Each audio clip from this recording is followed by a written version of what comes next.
Hello, friends! Do you believe in miracles? If not, then today's story is for you. A 4-year-old boy named Saru lived in a small Indian village. He was born in a poor family, and in order to survive, his elder brother Gudu washed train coaches, and their mother worked at various jobs to buy her family some food. It was not an easy thing. One day, the mother had to work the night shift, and the elder brother had to put little Saru to bed and get ready for his night shift too. But in this story, just one moment turned everything upside down. It was this unfortunate day that the little boy did not want to sleep and was very afraid to be alone. He cried and asked his elder brother to take him to his job. As Gudu had to rush to his work, he really did not want to take his little brother with him, but nevertheless, he agreed. He put his younger brother on the frame of his bicycle and took him with him. He thought that in a couple of hours he would finish his work and return home so that their mother would not know anything. Having left Saru on the bench for just a few minutes, Gudu ran to his employer. The little kid was curious, and when he was alone, he got in one of the train coaches. As he was already tired, he immediately fell asleep on the floor of the train. The 5-year-old Saru woke up only when the train began to take him to no one knows where, and it is hard to imagine what a small child felt when he was watching fields and villages from the window of a moving train. For 2 days, the train was going without any stop. Then it stopped in the city of Calcutta. It was a completely different side of that vast country. The bustling city, which was so different from his native quiet village, led the boy into confusion. Saru did not know where he was and what he should do. How would he look for his home? People in the streets were lost in their own thoughts, and they did not pay any attention to him. It was ordinary for them to see beggars in the streets. During the day, the little boy was wandering aimlessly, and he spent the night wherever he could. Saru lived like this in the big city for several days. I think you do not need to be told what they are doing with homeless children. Once he came up to a group of such children in the street, but one night unknown men arrived and loaded them all into cars.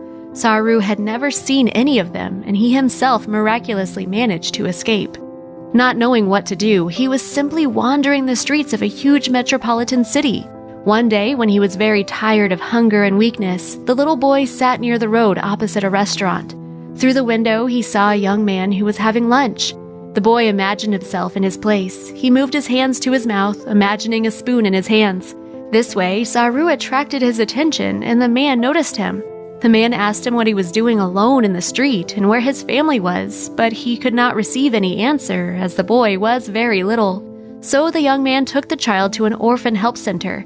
It was impossible to find his parents because he could not read or write at all, and he could not remember the name of his village.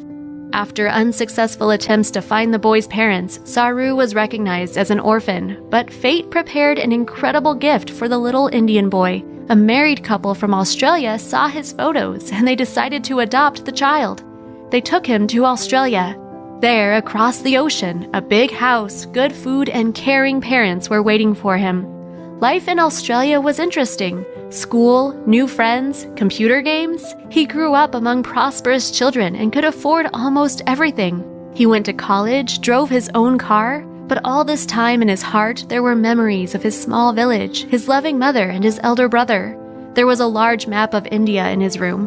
Looking at it, the boy wondered what had happened to his mother, whether they would ever meet again, if she could recognize her already adult son. Time passed, but the hope that one day he would be able to hug his loved ones never left. Being a college student, using the Google Earth application, he spent hours looking at a virtual map of India, trying to find at least something familiar from his childhood. Imagine for a minute, he spent more than a year, 10 hours a day, and sometimes even the whole day, watching every railway station in one of the largest countries in the world. And there are more than 10,000 stations in India. And after some time, fate rewarded him for all his efforts. Having found some satellite images, Saru could not believe his eyes. These were familiar places of his native village: the bridge, the turbulent river, and the factory where his mother worked. The village was called Ganesh Talai, and without hesitation, he left everything and went to the place he had been waiting for many years. Having arrived in India for the first time in adulthood and found his home in that small village, the young man doubted. But what if they do not live here anymore? Would they recognize him? While he was struggling with his fear, an elderly woman suddenly came up to him and hugged him warmly. He did not understand, but this woman turned out to be his mother. As soon as she saw Saru, she immediately realized who was standing in front of the house. A mother's heart does not deceive. This meeting of son and his mother took place after 25 years, but another shock was waiting for Saru. He found out that ill-fated day, his mother had lost both her sons at once. Gudu spent the night looking for his younger brother, and when he was running across the tracks, he fell under a train. Everyone said that I would not succeed. It is impossible to find a small village in a large country without even knowing the name of the village. But if you want to find something, you will definitely find it, the young man recalls. Now Saru lives in Australia and does business. Every month he sends money to his family, and now she does not need to work so hard any longer. Several times a year, he and his new parents go to see his mother. For many years, his mother had been trying to find out the fate of her lost son, but the search did not lead to anything. She had only one thing left, to wait and hope that her son would come to her one day. So, 25 years later, Saru finally found his family and peace in his heart. A film was made about this story that touched the hearts of millions of people around the world because the life of an ordinary kid with many difficulties that he faced is worth respect and attention. Friends, if this story also touched you, do not forget to like and share it with your friends. Bye-bye.